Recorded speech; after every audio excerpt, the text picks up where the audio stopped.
Students, I am Sanjay Kumar Singh और आज हम लोग देखेंगे क्लास 8 का साइंस। तो आज का टॉपिक है वीडिंग। जैसा कि हम लोगों ने जाना है, एग्रीकल्चर प्रैक्टिस का अलग अलग टाइप था, जिसमें था इरिगेशन। हमने पिछले टॉपिक पढ़ा था और इसी के आगे नेक्स्ट टॉपिक है वीडिंग। आइए देखते हैं वीडिंग के बारे में। तो वीडिंग है क्या? The process of removal of unwanted plants is called weeding. यानी कि अनवांटेड प्लांट्स को अलग कर देना, उसी को कहा जाता है वीडिंग। यानी कि इसका मतलब होता क्या है, आइए समझते हैं। जैसे हम लोग देखे हैं कि खेतों में जब बुआई हो जाता है या रोपनी के टाइम में जब धान की रोपाई हो जाता है, तो रोपाई के कुछ दिनों के बाद ही फिर किसान जाते हैं खेतों में और हर खेतों से कुछ घास टाइप के लेकर आते हैं। तो वही जो घास होते हैं अलग अलग वैरायटी के, डिफरेंट टाइप्स के, उसी को अनवांटेड प्लांट्स बोला जाता है। जो कि किसी भी प्लांट्स के साथ वो जब खेती होता है किसी भी क्रॉप्स का, जैसे वीट का या राइस का, उसके साथ ही लग जाते हैं। और जितना कि न्यूट्रिएंट्स क्रॉप्स को मिलना चाहिए, वो न्यूट्रिएंट्स क्रॉप्स को उतना नहीं मिल पाता है। ज़्यादातर न्यूट्रिएंट्स अनवांटेड प्लांट से ले लेते हैं, जिससे क्रॉप्स को नुकसान पहुंचता है।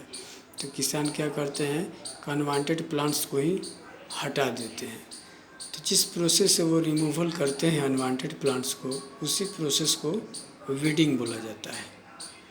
तो weeds are unwanted plants which germinate and grow in the fields along with the crop plants. और वीड्स जो होते हैं अनवांटेड प्लांट्स होते हैं, जो कि क्रॉप के साथ ही उग आते हैं और ग्रो करने लगते हैं। दे compete with crop plants for space, light, water and nutrients. और वो क्या करने लगते हैं, जो क्रॉप को स्पेस मिलना चाहिए, लाइट मिलना चाहिए, वाटर मिलना चाहिए, न्यूट्रिएंट्स मिलना चाहिए, उतना क्रॉप को नहीं मिल पाता है। ज़्यादातर न्यूट्रिएंट्स अनवांटेड प्लांट्स ही ले लेते हैं। They also cause spread pests on to the crops and sometimes produce poisonous substances which are harmful to animals and humans. और इस अनवांटेड प्लांट्स के वजह से अलग अलग टाइप के पॉइजनस सब्सटेंस का छिड़काव होता है, जिससे कि ये अनवांटेड जो प्लांट हैं वो डेथ कर जाए, मर जाएं। तो उस तरह से हमारे फसलों को भी और साथ साथ एनिमल्स को भी काफ़ी नुकसान होता है।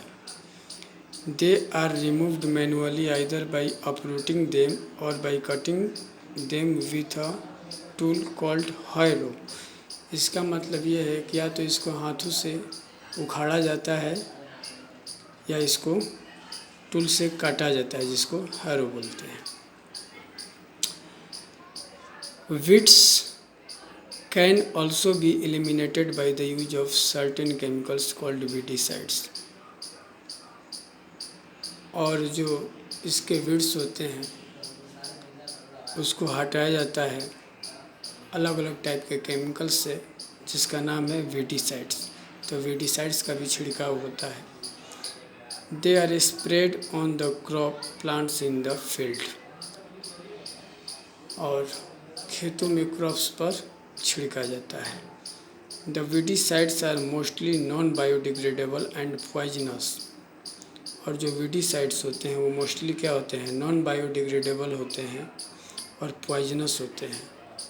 यहाँ दिया है 2,4-डाइक्लोरोफेनॉक्सी एसिटिक एसिड्स होते हैं। तो पूछेगा कि give the one name of weedicides, तो उसका नाम हो जाएगा two four dichlorophenoxy acetic acids. Metachlor and butachlor are some weedicides. और मेटाकॉलर एंड बूटाकॉलर कुछ वीडिसाइड्स होते हैं विच आर कॉमनली यूज, जिसको यूज किया जाता है।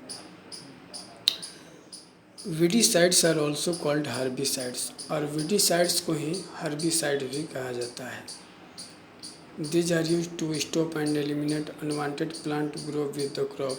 और ये रोक देते हैं अनवांटेड प्लांट को उगने से और बढ़ने से, इसलिए यूजफुल है। Grains and other crop product must be washed thoroughly before being consumed. और जब इसका छिड़काव होता है और छिड़काव करने के बाद में अगर उस क्रॉप का यूज करना है तो उसको अच्छे से वॉश करके ही यूज किया जाता है। इस चीज़ को ध्यान रखना होता है। तो आज के लिए इतना ही। हम लोगों ने आज देखा वेडिसाइड्स। नेक्स्ट टॉपिक देखेंगे protection of crops next class में। तो ठीक है, आज के लिए इतना ही। मिलते हैं फिर नेक्स्ट क्लास में। तब तक आप लोग रीडिंग कीजिए, अच्छे से पढ़िए। धन्यवाद।